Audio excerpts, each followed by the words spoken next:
ഈയിടെ സോഷ്യൽ മീഡിയയിൽ ട്രെൻഡിങ് ആയിട്ടുള്ള ബൺ മാസ്ക് ഉണ്ടാക്കണം ഞാൻ 2-3 ദിവസമായിട്ട് വിചാരിക്കുന്നു. അപ്പോൾ ശശി എന്നെ കൊണ്ട് നല്ല സോഫ്റ്റ് ബണ്ണൊക്കെ മേടിപ്പിച്ച് വെച്ചിട്ടുണ്ട്. പിന്നെ അതിൻ്റെ ക്രീം ഉണ്ടാക്കാൻ വേണ്ടിയിട്ടുള്ള ഐറ്റംസും ഞാൻ വാങ്ങി വെച്ചിട്ടുണ്ട് കേട്ടോ. അപ്പം ഞാനിത് ആദ്യമായിട്ടാണ് ഉണ്ടാക്കുന്നതും കാണുന്നതും. എല്ലാവരും ഭയങ്കര ട്രെൻഡിങ് ഭയങ്കര സംഭവമാണെന്നൊക്കെ പറഞ്ഞിട്ടുള്ളത് കൊണ്ട് ചായക്ക് വേണ്ടിയിട്ടുള്ള പാലും അടുപ്പത്ത് വെച്ചിട്ടുണ്ട് കേട്ടോ. ചായ മുക്കി കഴിക്കുമ്പോഴാണ് ഇതിൻ്റെ യഥാർത്ഥ ടേസ്റ്റ് കിട്ടുന്നതെന്നാണ് പറഞ്ഞിട്ടുള്ളത്. അപ്പോൾ ആദ്യം നമുക്ക് ഇതിന് വേണ്ടിയിട്ടുള്ള ക്രീം ഉണ്ടാക്കണം. അപ്പോൾ ക്രീമിന് വേണ്ടിയിട്ട് ബട്ടർ എടുത്തിട്ടുണ്ട്. ബട്ടർ ഒരു ശകലം എടുത്തിട്ടുള്ളൂ. ആദ്യം ഇതിൻ്റെ ടേസ്റ്റൊക്കെ ഒന്ന് നോക്കിയിട്ട് പിന്നീട് നമുക്ക് ഉണ്ടാക്കാമെന്ന് വിചാരിച്ചു. അതുകൊണ്ട് 2 സ്പൂൺ ബട്ടർ ഞാൻ എടുത്തിട്ടുണ്ട്. പിന്നെ വേണ്ടത് മിൽക്ക് മെയ്ഡാണ്. മിൽക്ക് മെയ്ഡ് ഒഴിച്ച് കൊടുത്തിട്ടുണ്ട്. ചിലർ ഇതിൽ വൈറ്റ് ചോക്ലേറ്റും ഉപയോഗിക്കാറുണ്ട്. അപ്പോൾ നമുക്കത് ഏതാണോ ഇഷ്ടം അതനുസരിച്ച് നമുക്ക് ക്രീം മിക്സ് ചെയ്യാം. നന്നായിട്ട് പതപ്പിച്ചെടുക്കണം. അപ്പോൾ ഞാനൊരു ശകലം പതപ്പിച്ചെടുത്തപ്പോൾ ഒട്ടും മധുരം തോന്നിയില്ല കേട്ടോ ബട്ടറിൻ്റെ അകത്ത് ചേർത്തപ്പം. അപ്പോൾ ഒരു ഇച്ചിരി മധുരം വേണ്ടേ, അതിന് ഞാൻ പിന്നെ ഇച്ചിരും കൂടെ മിൽക്ക് മെയ്ഡ് ചേർത്തിട്ട് നന്നായിട്ട് മിക്സ് ചെയ്ത് എടുത്തിട്ടുണ്ടായിരുന്നു. ഇത് മിക്സ് ചെയ്ത് എടുക്കുമ്പോഴാണ് അതിൻ്റെ ആ ഒരു ടേസ്റ്റ് പരുവത്തിന് കിട്ടുന്നത്. അങ്ങനെ നമ്മുടെ മിക്സ്ചർ ഇവിടെ റെഡി ആയിട്ടുണ്ട്. ഇനി നമ്മുടെ സോഫ്റ്റ് ബണ്ണ് പകുതിക്ക് അങ്ങ് കീറിയെടുക്കണം. അങ്ങനെ നടുവേ കീറിയെടുത്ത ബണ്ണിൻ്റെ അകത്തേക്ക് നമ്മുടെ ക്രീം അങ്ങ് പുരട്ടി കൊടുക്കണം. അകത്ത് നന്നായിട്ട് ഫില്ല് ചെയ്തിട്ട് പുറത്തും കൂടെ ഇച്ചിരി ക്രീം പുരട്ടി കൊടുക്കണം കേട്ടോ. ഇങ്ങനെയാണ് അതിൻ്റെ ഫില്ലിങ് ഞാൻ അതിൽ കണ്ടത്. അപ്പോൾ ശരിക്കും ഇത് മസാല ചായയിൽ മുക്കി കഴിക്കണം എന്നാണ് പറഞ്ഞിട്ടുള്ളത്.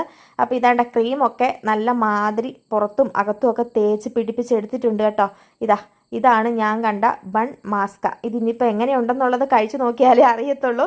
അപ്പോൾ ഇതേണ്ട ഞങ്ങൾക്ക് 4 പേർക്കുമുള്ള ബൺ മാസ്ക ഞാനിവിടെ റെഡിയാക്കി എടുത്തിട്ടുണ്ട് കേട്ടോ. ഈ പരുവത്തിൽ ഇതുപോലെ തന്നെയാണ് കേട്ടോ വീഡിയോയിൽ കണ്ടതും. അപ്പോൾ ചായ മുക്കി കഴിക്കണ്ടേ, അതിന് വേണ്ടിയിട്ട് ഏലക്കായും ഇച്ചിരി കറുവപ്പട്ടയൊക്കെ ഇട്ട് മസാല ചായ ഇഞ്ചിയൊക്കെ ഇട്ട് ഇച്ചിരി മസാല ചായ എടുത്തിട്ടുണ്ട്. നമ്മളിവിടെ കടുപ്പം കുറഞ്ഞ ചായ കുടിക്കത്തുള്ളൂ. അതുകൊണ്ട് ഈ പരുവത്തിന് ചായ എടുത്തിട്ടുണ്ടേ. അപ്പോൾ നമ്മുടെ ചായയും അങ്ങ് റെഡിയായി വന്നിട്ടുണ്ട്. അപ്പോൾ ഇത് മുക്കി കഴിക്കേണ്ട ഒരു താമസമേ ഉള്ളൂ. അപ്പം നമ്മുടെ ബൺ മാസ്ക് എടുത്തിട്ടുണ്ട്. ചായക്കകത്ത് മുക്കി കഴിക്കുമ്പോഴാണ്ട് അതിൻ്റെ ഒരു ടേസ്റ്റ് എന്നൊക്കെയാണ് പറഞ്ഞു കേട്ട അറിവ്. അപ്പോൾ അങ്ങനെ നമ്മുടെ ട്രെൻഡിങ് ആയ ബൺ മാസ്ക ഞാൻ ടേസ്റ്റ് ചെയ്ത് നോക്കാൻ പോവാണ് കേട്ടോ. വായിലേക്ക് വെച്ചത് ക്രീമെല്ലാം കൂടെ അപ്പുറം ഇപ്പുറമൊക്കെ പറ്റി പിടിച്ചു കേട്ടോ. വീഡിയോയിൽ കാണുമ്പോഴും ഇങ്ങനെയൊക്കെ എല്ലാവരുടെയും വായിൽ അപ്പുറം ഇപ്പുറമൊക്കെ പറ്റി പിടിക്കാറുണ്ട്. അതപ്പോൾ ഞാനത് കാര്യമാക്കിയില്ല. എങ്കിലും ഒരു കടി കടിച്ചപ്പോൾ എനിക്കിത് വലിയൊരു ടേസ്റ്റ് ആയിട്ടൊന്നും തോന്നിയില്ല. ഇത്ര ട്രെൻഡിങ് ആവാനും മാത്രം ഇതെന്താണപ്പോൾ ഇതിലിങ്ങനെ ഇരിക്കുന്നത്? ഇനി ആദ്യത്തെ കടിയിൽ എനിക്ക് ടേസ്റ്റ് കിട്ടാഞ്ഞിട്ടാണോ? ഒരു മുക്കൂടെ മുക്കി അങ്ങ് കടിച്ചു നോക്കി കേട്ടോ. മധുരത്തോടുള്ള ഇഷ്ടം എനിക്ക് ഇല്ലാത്തത് കൊണ്ടാണോ എന്ന് എനിക്കറിയില്ല. ഇതിന് വലിയൊരു ടേസ്റ്റൊന്നും എനിക്ക് തോന്നിയിട്ടില്ല. സാധാരണ എന്തോ ഒരു ബട്ടറിലും ബണ്ണും ചായയിലും മുക്കി കഴിക്കുന്ന ഒരു ഫീലിംഗാണ് എനിക്ക് തോന്നിയത് കേട്ടോ. ഇനി ചായ എങ്ങനെയുണ്ടെന്ന് നോക്കാം. ചായ വലിയ കുഴപ്പമൊന്നും ഇല്ലായിരുന്നു, നല്ല മസാല ചായ. പക്ഷേ ബണ്ണ് എനിക്ക് ഒട്ടും ഇഷ്ടപ്പെട്ടില്ലേ. അപ്പം നിങ്ങളിതൊന്ന് വീട്ടിലുണ്ടാക്കി നോക്കിയിട്ട് അഭിപ്രായം അറിയിക്കണം. ട്രെൻഡിങ് ആയ ബൺ മാസ്ക കഴിച്ചിട്ടുള്ള കൂട്ടുകാരും ഒന്ന് അഭിപ്രായം